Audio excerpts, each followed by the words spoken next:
Hey, good morning and welcome to another Jim's Radio Check. Today I'm going to review my 5 best pocket-sized radios in my collection.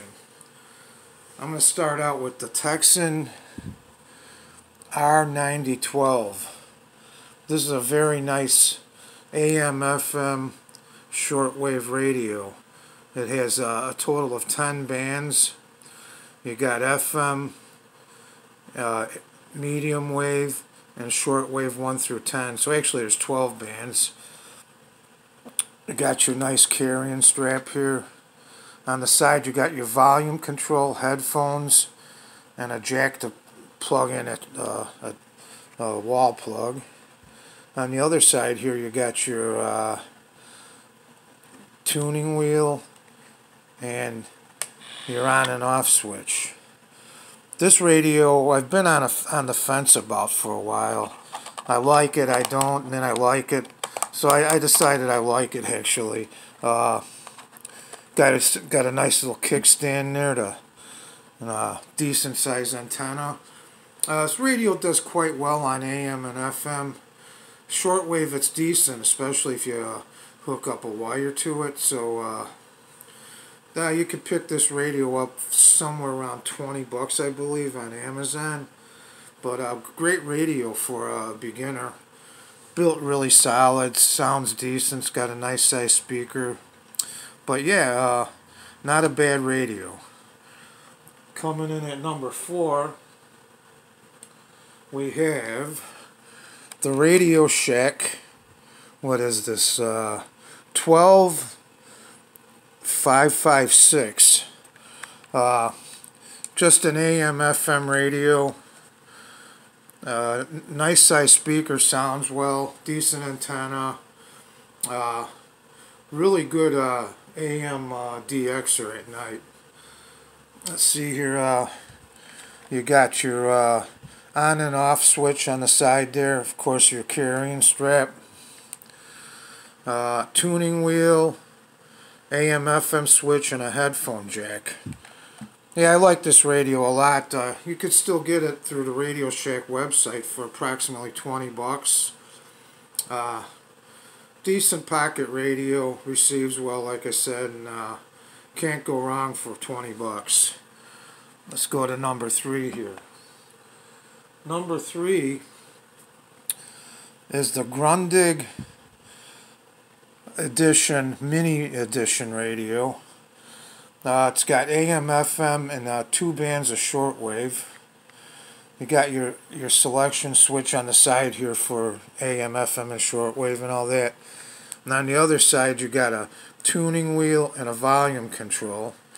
This radio works quite well. It don't have a very good selection of shortwave frequencies, but what it does have is good enough. I think it, let's see here.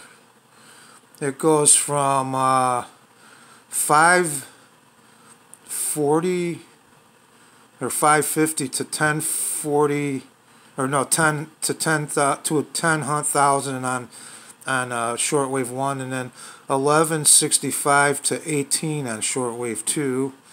AM/FM, like I said, if you're a Grundig fan, this ain't a bad radio. You hook a wire up to it, like any of these radios I'm showing you, if you hook a wire up to them, they work well. This Grundig's a pretty decent DXer. I seem to get a lot of stations in at night. It runs on, was it 2 AAA batteries? It does eat batteries, I want to warn you about that. Whereas those other 2 radios I showed you previous to this one take AA batteries and they last a long time.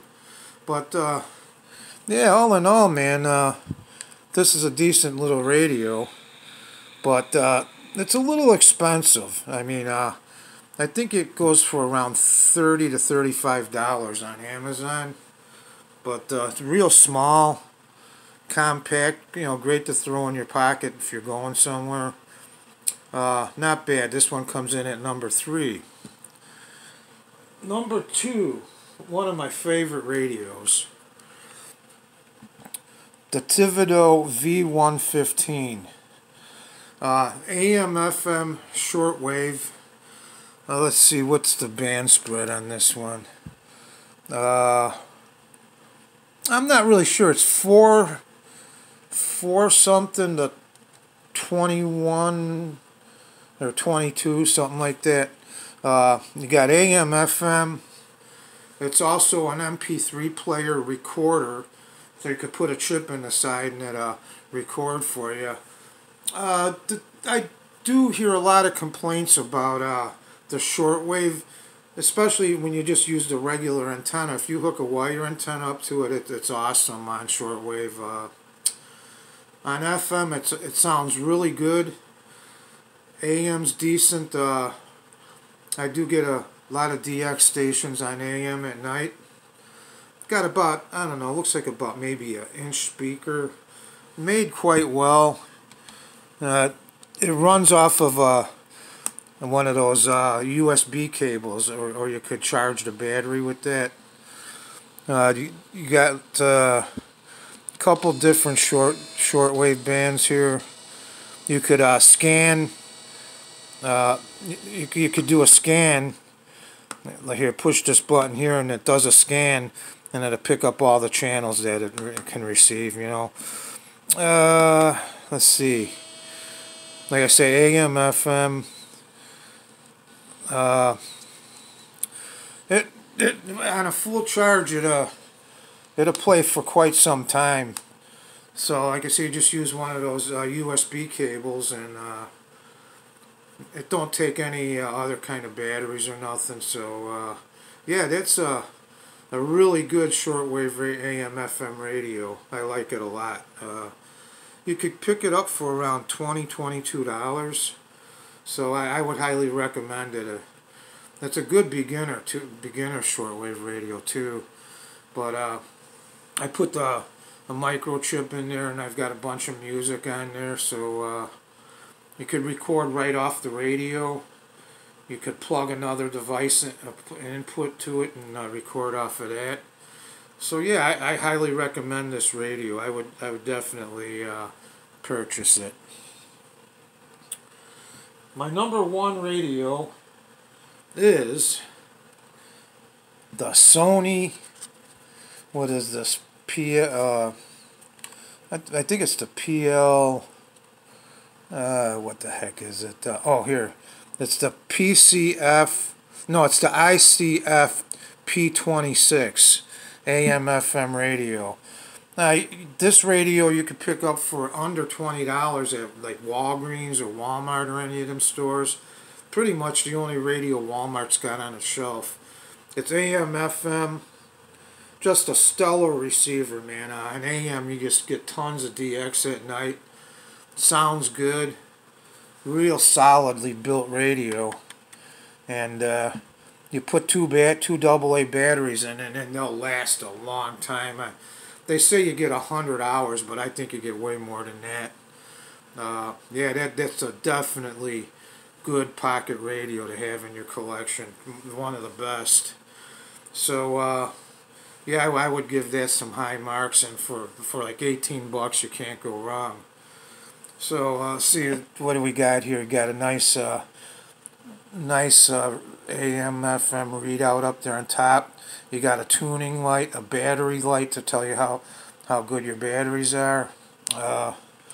On the side here, you got your on and your AM, FM. What is that? AM? No, your on and off switch. You put it on either AM or FM. You got your tuning wheel. Then on the other side, you got your volume control. The only thing I don't like is the way they got this antenna set up. But, man, I'll tell you what. That is an awesome radio. So anyway, guys, thanks for tuning in to Jim's Radio Check. And I hope you enjoyed the video. 73s, we'll catch you later.